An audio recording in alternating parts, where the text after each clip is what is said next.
Okay sir. ನಿನ್ನೆ ದಿವಸ ನಮಗೆ ಈ MK ಹುಬ್ಬಳ್ಳಿ ಮತ್ತು ಪಾರಿಶ್ವಾಡದ ಮಧ್ಯೆ ಒಂದು ಗದ್ದೆಯಲ್ಲಿ ಗಾಡಿಕೊಪ್ಪದ ಹತ್ರ ಒಂದು ಮೃತ ಶವ ಇರೋದ್ರ ಬಗ್ಗೆ ನಮ್ಮ 112 ಎಮರ್ಜೆನ್ಸಿ ರೆಸ್ಪಾನ್ಸ್ ಸಿಸ್ಟಮ್ಗೆ ಕರೆ ಬಂದಿತ್ತು. ಆ ಪ್ರಕಾರವಾಗಿ ಪೊಲೀಸರು ಸ್ಥಳಕ್ಕೆ ಹೋಗಿ ಪರಿಶೀಲನೆ ನೋಟ್ ಮಾಡಿದಾಗ ಒಬ್ಬ ವ್ಯಕ್ತಿಯನ್ನು ಯಾರೋ ತಲೆಗೆ ಕಲ್ಲಿನಿಂದ ಜಜ್ಜಿ ಸಾಯಿಸಿರೋದು ಕಂಡುಬರುತ್ತೆ.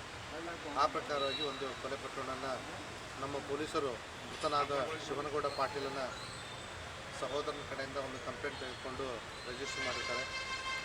ಆ ಪ್ರಕರಣದಲ್ಲಿ ಕಳೆದ 24 ಗಂಟೆಗಳ ಅವಧಿಯಲ್ಲಿ ನಮ್ಮ ಖಾನಾಪುರ ಪೊಲೀಸರು ಬೈಲೊಂಗಲ್ DSP ಅವರ ನೇತೃತ್ವದಲ್ಲಿ ಒಂದು ಒಳ್ಳೆಯ ಕೆಲಸ ಮಾಡಿದ್ದಾರೆ.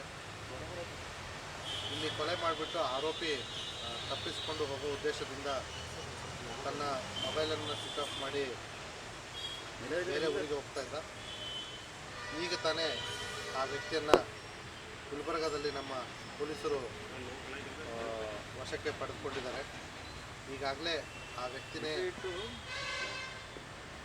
ಈಗಾಗಲೇ ನಮಗೆ ಸಿಕ್ಕಿರ್ತಕ್ಕಂಥ ವ್ಯಕ್ತಿ ಹೆಸರು ಬಸಪ್ಪ ಹೊಸೆಟ್ಟಿ ಅಂತ ಹೇಳಿ ಪಕ್ಕದ ಬಿಡಿ ಗ್ರಾಮದವನು.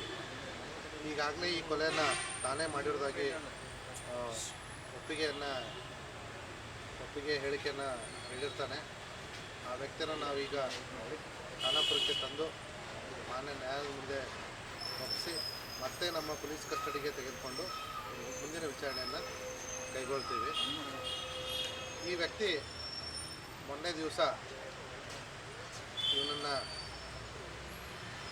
ಅವರ ಮನೆಯಿಂದ ಕರೆದುಕೊಂಡು ಹೋಗಿ ನಂತರ ಒಂದು ಕಡೆ ಚೆನ್ನಾಗಿ ಅವನಿಗೆ ಕುಡಿಸಿ ಮತ್ತೊಂದು ಕಡೆ ಅವನಿಗೆ ಚೆನ್ನಾಗಿ ಊಟ ಮಾಡಿಸಿ ವಾಪಸ್ಸು ಕರೆದುಕೊಂಡು ಆ ಜಮೀನಿನ ಹತ್ರ ಕೊಲೆ ಮಾಡಿರೋದಾಗಿ ಮೇಲ್ನೋಟಕ್ಕೆ ಪ್ರಾಥಮಿಕ ತನಿಖೆಯಲ್ಲಿ ತಿಳಿದು ಬಂದಿರತಕ್ಕಂಥ ಅಂಶ. ಇನ್ನೂ ಅವನ ಜೊತೆ ಮತ್ತೆ ಯಾರಾದರೂ ಇರ್ಬೋದು ಅನ್ನೋಂಥ ಸಂದೇಹ ನಮಗೆ ಇದೆ. ಅವನ ಮುಂದಿನ ವಿಚಾರಣೆಯಲ್ಲಿ ನಾವು ಆ ವಿಚಾರವನ್ನು ಸ್ಪಷ್ಟಪಡಿಸ್ತೀವಿ. ಈ ಕಾರಣ ಈಗ ಸದ್ಯಕ್ಕೆ ನಮಗೆ ಇನ್ನೂ ಗೊತ್ತಾಗಿಲ್ಲ. ಅದು ಅವನ್ನ ನಾವು ಮಾನ್ಯ ನ್ಯಾಯಾಲಯದ ಅನುಮತಿ ಪಡೆದು ನಾವು ಮತ್ತೆ ಅವನ್ನ ನಮ್ಮ ವಶಕ್ಕೆ ಪಡೆದು ವಿಚಾರಣೆ ಮಾಡ್ತೀವಿ.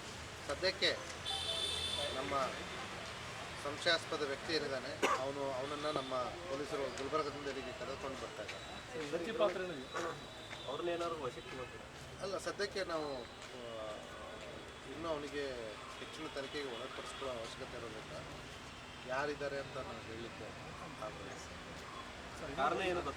ಇನ್ನೂ ಗೊತ್ತಾಗಿದೆ ಸರ್.